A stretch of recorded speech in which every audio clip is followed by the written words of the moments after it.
বর্তমান সময়ে জনপ্রিয় অভিনেতা সাদ্দাম মাল, যাকে এক নামে কুয়াকাটার গর্ব বলেও চেনা হয়। সাদ্দাম মাল একজন কুয়াকাটার দরিদ্র পরিবারের ছেলে। এই অভিনেতার ছোটবেলা থেকে অভিনয়ের শখ। সাদ্দাম মাল এখন পর্যন্ত মীর সাব্বির, হায়দার আলী, রুমি সহ বিভিন্ন অভিনেতাদের সাথে নাটকে অভিনয় করেছেন। 2019 সালের শেষের দিকে কুয়াকাটা মাল্টিমিডিয়া চ্যানেলের সাথে জড়িয়ে তার অভিনয় জীবন শুরু করে। এরপর তিনি মঞ্চনাটকের মাধ্যমে ব্যাপক পরিচিতি অর্জন করে। মূলত তিনি বরিশালের আঞ্চলিক ভাষায় অভিনয়ের মাধ্যমে সবার মন কেড়ে নিয়েছে। তিনি বিখ্যাত অভিনেতা মীর সাব্বির ও হায়দার আলীর সাথে বেশ কয়েকটা নাটকে অভিনয় করেছেন এবং তিনি শাকিব খানের সাথে রাজকুমার ছবিতে অভিনয়ের সুযোগ পেয়েছেন।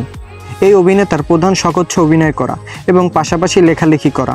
বর্তমানে এই গুণী অভিনেতার মাসিক ইনকাম 2 থেকে 3 লাখ টাকা।